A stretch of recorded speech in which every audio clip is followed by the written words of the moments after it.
Hello, I'm Laura Marshall. And I'm Melinda Rose, and this is Light Matters for November 28th, 2012.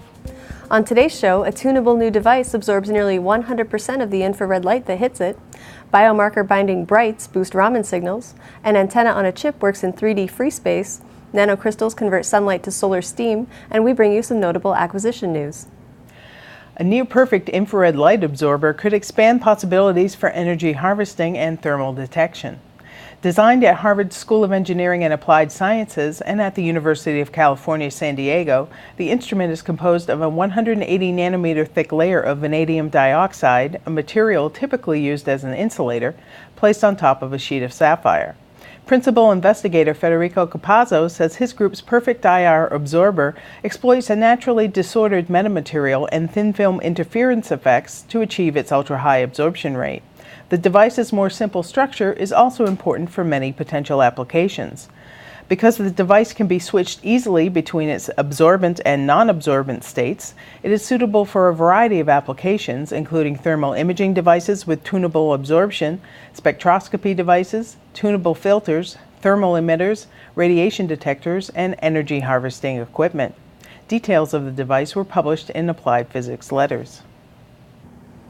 Novel gold nanoparticles called brights can goose the signal from Raman reporters, which are molecules whose jiggling atoms respond to a probe laser by scattering light at characteristic wavelengths.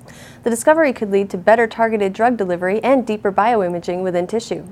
The brights, which stands for bilayered Raman intense gold nanostructures with hidden tags, developed at Washington University in St. Louis, can bind to biomarkers of disease and shine 20 times brighter than their closest competitor for surface-enhanced Raman scattering, or SIRS. The researchers say that since different Raman reporter molecules respond at different wavelengths, it should be possible to design brights targeted to specific biomolecules that also have specific Raman reporters and then monitor them all simultaneously with the same light probe.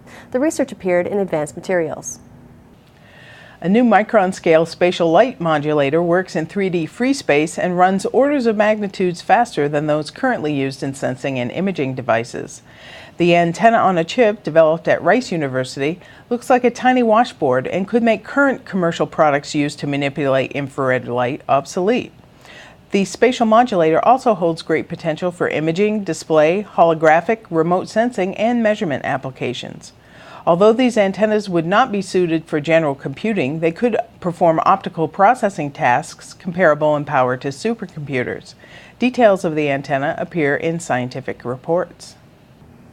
Light-absorbing nanoparticles efficient at turning sunlight into heat can produce solar steam instantly from nearly frozen water.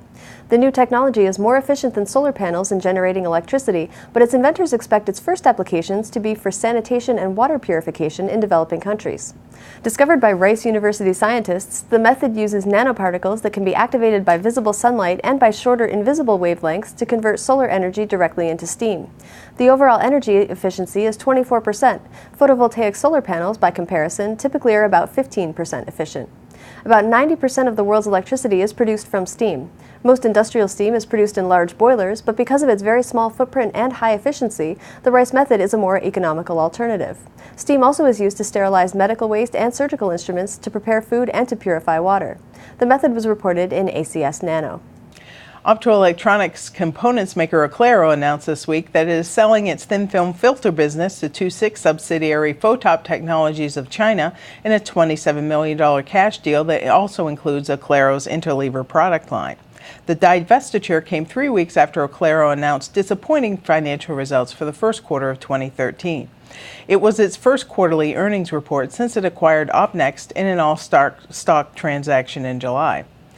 Oclaro posted a loss of $31 million for the first quarter of 2013 and a $10.5 million loss for the fourth quarter of 2012. The deal with II-VI is expected to close December 3rd. Thor Labs has added mid-infrared laser capabilities with the acquisition of Maxeon Technologies from Massachusetts-based contract research provider Physical Sciences. Founded in 2000 by scientists and engineers from the U.S. Army Research Laboratory, Maxeon Technologies of College Park, Maryland, manufactures interband cascade and quantum cascade lasers with output in the 3 to 12 micron range. The devices can be integrated into products aimed at improving chemical sensing and free space optical communications, among others. The Maxeon Group will join the Thor Labs quantum electronics team, adding design and manufacturing capabilities for high-power gallium arsenide laser diodes and microelectromechanical systems-based tunable VCSELs. Well, that's it for this edition of Light Matters Photonics Media's weekly newscast. We'd like to hear from you. Tell us what you like or don't like about our program. We welcome your comments and suggestions at lightmatters@photonics.com. You'll find links to share and subscribe to Light Matters by clicking the Share with Friends button on our video player. Thanks for watching, and we'll see you next week.